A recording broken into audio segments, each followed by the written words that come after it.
¿Qué tal? Bienvenidos. Estamos estudiando la palabra y como lo hacemos todas las semanas, estamos leyendo una porción de la palabra por semana para al fin de todo el año haber leído los 5 primeros libros de la Biblia. No solo haberlos leído, sino más bien haberlos estudiado y entendido. Esto que muchos le llaman el Pentateuco, que son los primeros 5 libros de la Biblia.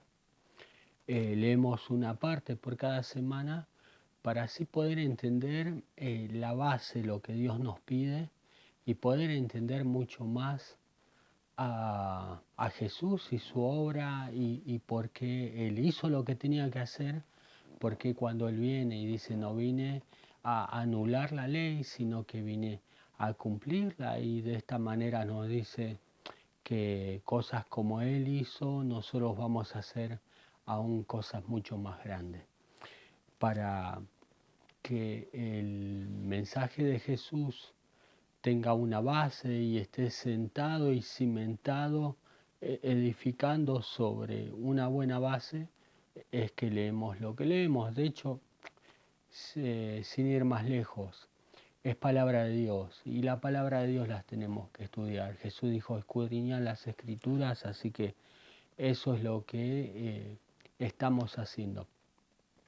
Todos los miércoles en la iglesia, en el 83 de Main Street de la ciudad de Brewster, Nueva York, estamos a las 8 de la noche teniendo el servicio de oración.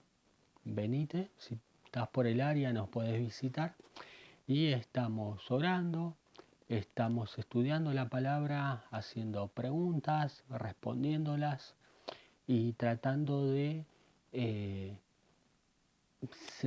acrecentar nuestra vasija. Viste que la palabra dice ensanchar vuestras tiendas, que nuestra vasija, lo que contenemos, el recipiente que somos, que pueda aún ser más grande para poder contener más luz, para así alumbrar y poder dar más luz a otras personas según Dios nos guíe a hacerlo. Pero bueno, ahora te queremos compartir la porción que le corresponde a esta semana. Si bien estudiarla en una manera profunda no lleva solamente una semana, lleva más, pero vamos a hacer un repaso general y más bien vos venite o comunicate con nosotros acerca de alguna duda, algún comentario o acerca de algo que quieras entender, saber, más que nada que Dios te pueda arrojar luz sobre lo que andas buscando, ¿sí? Así que la porción de esta semana se encuentra en el libro de Éxodo, capítulo 35, y va a abarcar desde el capítulo 35 hasta el capítulo 38, versículo 20. O sea que nos va a abarcar todo el capítulo 35, 36, 37 y el 38 solamente hasta el versículo 20. Ya a partir del versículo 21 ya le corresponde a otra porción que se llama Picudei, pero la porción de esta semana se llama Bayaquel, que si la queremos traducir a esta palabra o saber qué significa Bayaquel, quiere decir congregación o reunión, pero una reunión en tanto que solo para personas que tienen la capacidad necesaria para ser reunidos. ¿Qué quiero decir?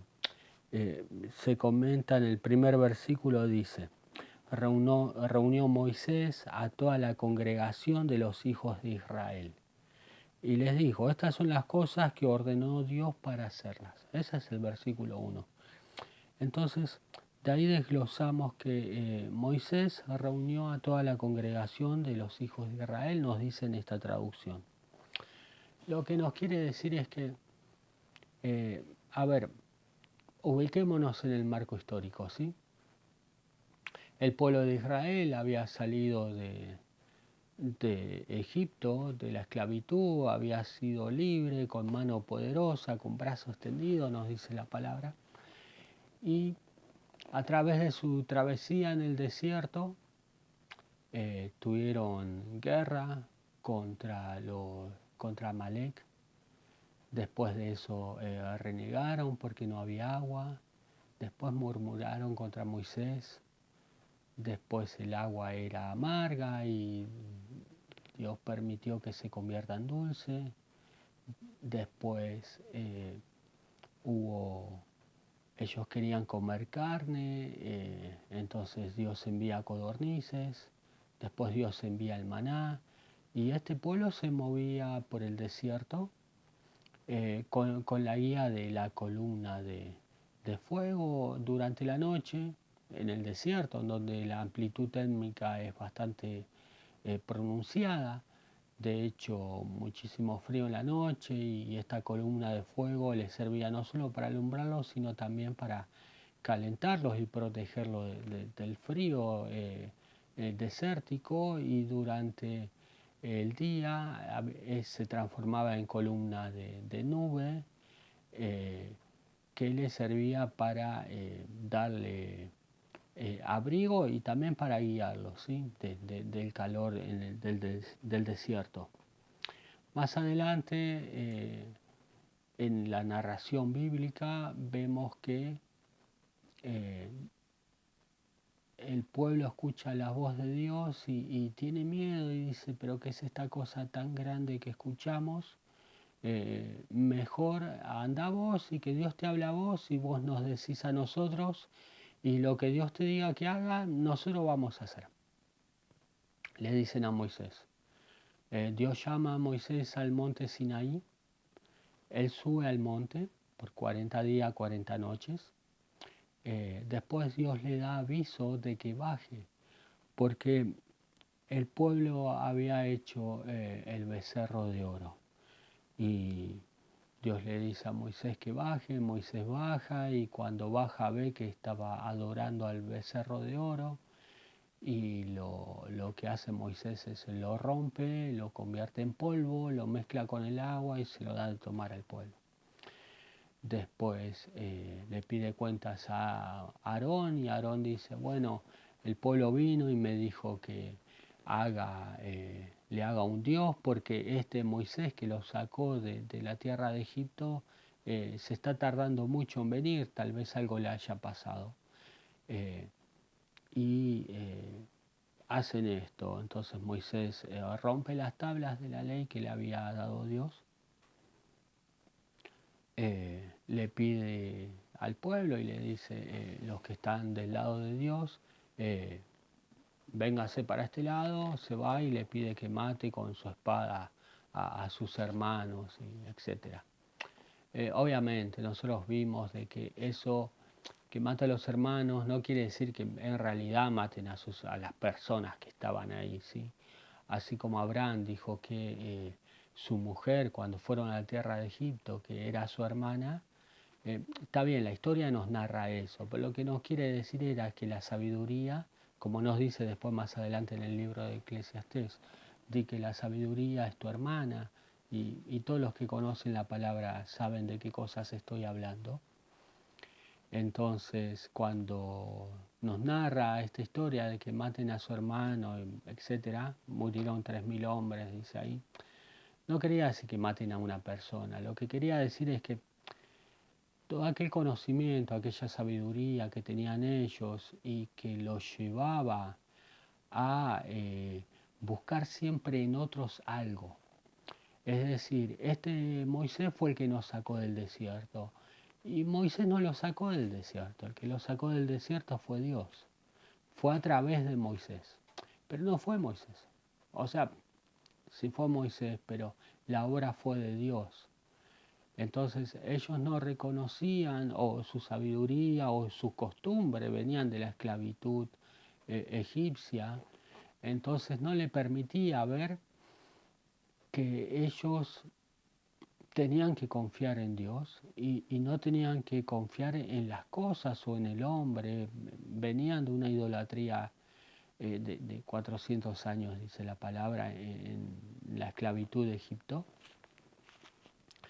Entonces cuando Dios le habla, no quieren hablar con Dios, sino que lo mandan a Moisés a que se comunique con él, y todo lo que Dios le diga a Moisés que haga, ellos lo iban a hacer. Como Moisés se tardaba, le dijeron a Aarón, esto está en la parashá anterior que vimos, que se llama Kitizá, y vamos a ver en Éxodo 32 nos dice, 32:1 dice: vio el pueblo que se había demorado Moisés al descender de la montaña, y se congregaron alrededor de Aarón y le dijeron, levántate, haznos dioses que vayan frente a nosotros, porque este hombre Moisés, quien nos hizo subir de Egipto, no sabemos qué fue de él. ¿Ves? Ellos andaban buscando eso. Y la Biblia no dice que fue el pueblo de Israel, dice vino el pueblo. Estas parashá están ligadas, como la parashá Terumá, que significa elevación, mal traducida como ofrenda. En Éxodo 25:1 leemos, y habló Dios a Moisés diciendo, habla a los hijos de Israel que tomen para mí una porción de cada hombre motivado por su corazón, tomará mi porción. Y cuando dimos esta clase habíamos hablado de que Dios se estaba refiriendo al pueblo de Israel cuando el pueblo se juntó alrededor de Aarón. Dice el pueblo, no especifica que fueron los hijos de Israel. Y en este capítulo 35 empieza diciendo que Moisés reunió a toda la congregación de los hijos de Israel. Es decir, vos te acordás que Jesús sanaba, daba sus prédicas, sus sermones a la multitud, al pueblo. Sin embargo, él tenía su grupo de 12 discípulos, que era como quien dice la mesa chica. Ellos eran sus discípulos, el resto de la gente era el pueblo, era la multitud. En este caso, la Biblia hace una gran diferencia entre lo que es el pueblo y lo que son los hijos de Israel. Es decir, varias clases atrás habíamos enseñado acerca de la diferencia por causa de la bendición que recibió Jacob. Jacob venía huyendo de su hermano Esaú, se había ido a la casa de Labán, se había casado con sus dos hijas, Raquel y Lea, y después decidió irse de la casa de Labán, y antes de cruzar el río para encontrarse con su hermano Esaú, él duerme en una piedra, Jacob. De hecho, Jacob significa, viene de la raíz Ekev, que significa talón, porque cuando él nació agarró a su hermano del talón y le pusieron por nombre Talón, es decir, Jacob. Y que obviamente nosotros que no leemos la palabra de una manera literal e interpretamos literalmente lo que vemos, creemos que es así, bueno, sí, pero buscamos revelar la historia detrás, es decir, aquello que Dios nos quiere enseñar a través de las historias, eh, y no basarnos como quien lee una novela, ¿sí? Sino buscando el significado espiritual o lo que Dios quiere decirnos a través de ella. Entonces, Jacob venía viviendo una vida huyendo de las circunstancias, de los eventos que ocurrían, venía viviendo una vida de víctima, en el que todas las cosas que pasaban venían sobre él, y él tenía que reaccionar. Él tenía que vivir como una víctima de las cosas que suceden. Cuando él decide tomar cartas en el asunto, ir y salir de la esclavitud también a la que lo sometía Labán, su suegro, salir con su familia y enfrentarse con su hermano que lo andaba buscando para matarlo, él tiene una visión, tiene una lucha con el ángel en la noche. Y el ángel le dice, bueno, mirá, ya va a rayar el alba, ya va a pasar de día, yo soy un ángel de la noche, eh, necesito irme, déjame ir. Y Jacob le dice, no te voy a dejar ir hasta que no me bendigas. Y la bendición que le dio fue, le cambió el nombre. Le dijo, bueno, ahora te vas a llamar Israel. Israel quiere decir, si lo leemos al revés, Roshlim quiere decir cabeza. Y vemos una diferencia entre el talón y la cabeza. La cabeza es la que decide qué va a ser el cuerpo y el talón es aquello que soporta el peso del cuerpo y no decide nada, simplemente lo sufre todo y lo soporta todo. Y esa es la vida que venía llevando Jacob, soportando todos los eventos que pasaban.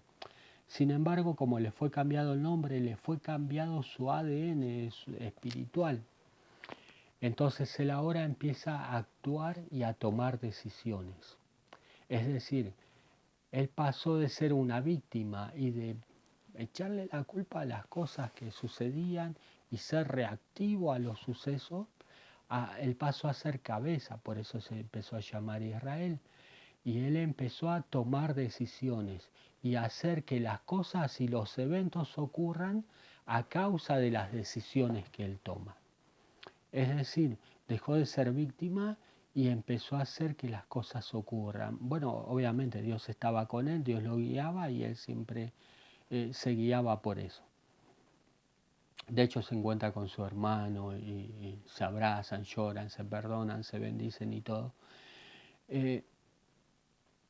Sin embargo, acá el pueblo, cuando es sacado de la esclavitud, vemos que la Biblia hace una gran diferencia entre el pueblo, es decir, aquellos que solamente miran y sufren las cosas que ocurren y son reactivos a los sucesos, a los eventos.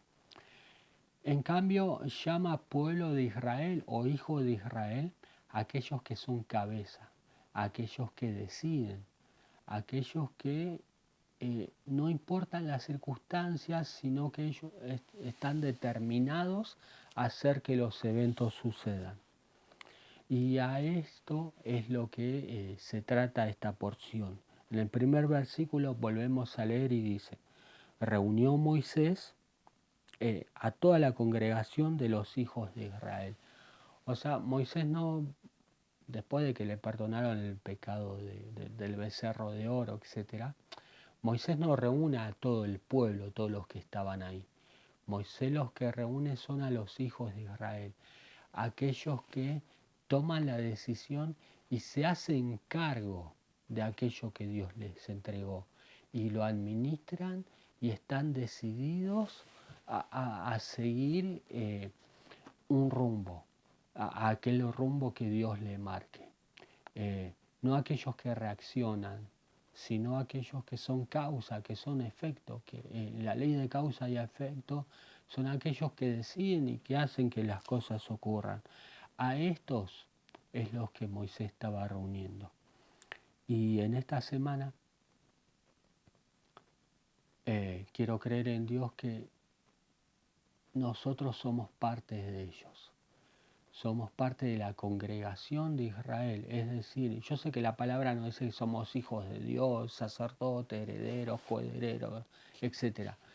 Pero de lo que me está hablando acá es que Dios quiere reunir o quiere recalcar, resaltar esta diferencia entre ser aquellos que se mueven como víctimas y aquellos que hacen que cumple la voluntad de Dios para que las cosas que Dios quiere manifestar en este mundo a través de sus vidas sean manifestadas.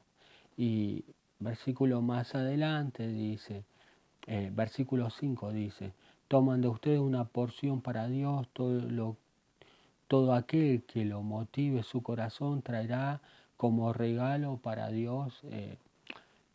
Y nos vuelve como a recalcar la parashá terumá, es decir, todo lo que Dios pedía para el tabernáculo que se estaba armando. Pero Vamos a ver en el versículo 2, dice, durante 6 días se hará labor, mas el séptimo día será para ustedes santo, un día completo de descanso para Dios.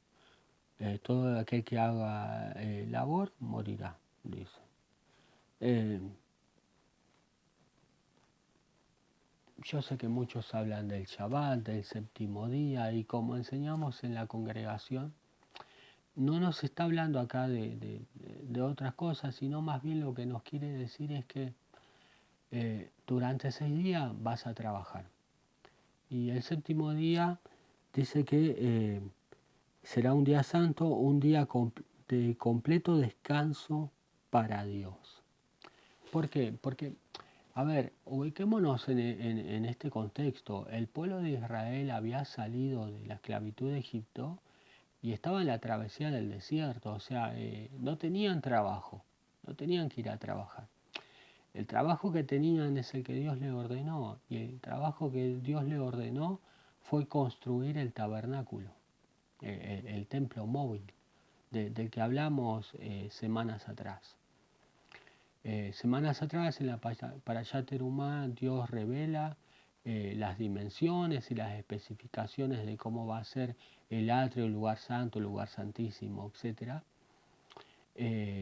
Y en esta porción lo que hace es decir, bueno, ahora sí, empiecen a trabajar. Pero van a trabajar solamente 6 días. El séptimo día Dios va a descansar. No dice que ustedes descansen, no, Dios va a descansar. ¿Por qué?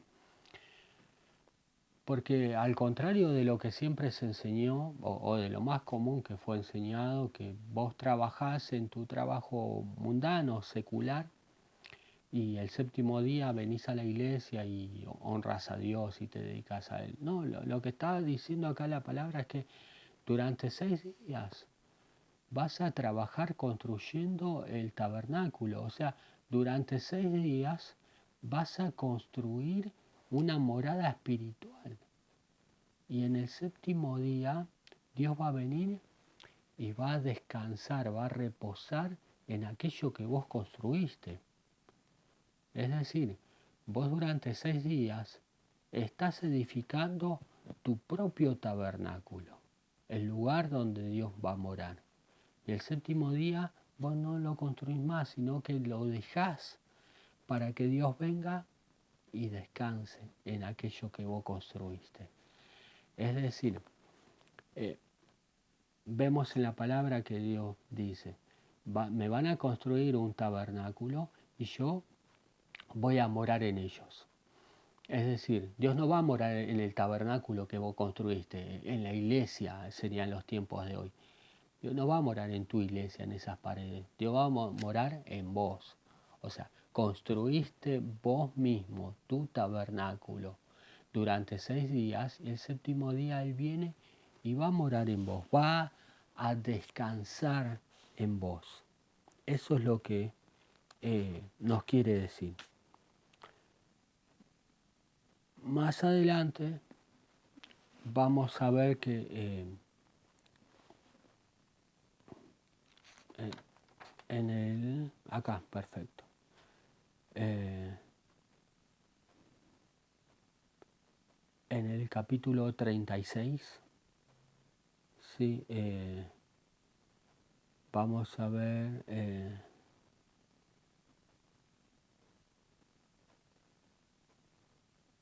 versículo 4 y versículo 5, ¿sí? Vamos a leer el versículo 6, ya que está. Entonces, Éxodo capítulo 36, versículo 4 dice, llegaron todas las personas sabias quienes realizaban la labor sagrada, cada una en el oficio que hacía, y dijeron a Moisés lo siguiente, está redundando el pueblo en donación más de lo que es necesario para los trabajos de la labor que se ha ordenado Dios realizar. Ordenó Moisés que fuese proclamado en todo el campamento diciendo, ni hombre ni mujer debe hacer más labor respecto a los donativos para el santuario, y dejó entonces el pueblo de traer. Dice, mas los trabajos habían sido suficientes para toda la labor para realizarla y hubo sobras. Es decir, lo que Dios ordenó que la gente haga, la gente lo hizo. Es decir, trajeron sus contribuciones para que el tabernáculo sea hecho. Y los que estaban a cargo de la construcción dijeron, bueno, mira, ya es suficiente, ya está, decirle a la gente que no traiga más porque ya está, ya alcanza y de hecho sobró, dice la palabra. Es decir, que una de las labores es dar, pero la labor más importante es saber cuándo dejar de dar, cuándo construir y sobre todo ser un buen administrador. Todo lo que Dios te da para construir o pone en tus manos es para que vos los hagas crecer y los administres. Tenemos que ser buenos administradores. Después la palabra da muchos detalles acerca de la construcción del santuario, pero creo yo que lo más importante es que cuando Dios manda a los líderes a reunir a los hijos de Israel, que nosotros podamos estar. Es decir, que seamos parte del pueblo de Israel. No estoy hablando de un país o una nacionalidad, sino más bien de ser aquellos que deciden que la voluntad de Dios ocurra, suceda y estemos dispuestos a hacerla posible. Que no nos manejemos como víctimas de las cosas que ocurren y ser reactivos, sino más bien que seamos aquellos agentes que hacen que la voluntad de Dios se cumpla y se manifieste en este mundo, en los lugares a los que tenemos influencia. Así que podamos reconocernos y podamos construir durante 6 días cada semana nuestro tabernáculo, para que el séptimo día, el día que te toque reunirte con tu congregación, Dios pueda venir y descansar en vos, pueda venir y hacer morada y permanecer con vos. Y como Él dijo, ustedes construyan un tabernáculo y yo voy a venir y habitar en ustedes. Así que espero que la palabra te sea de bendición y que nos puedas estar haciéndolo saber. Te saludamos y deseamos que Dios siga bendiciéndote. Amén.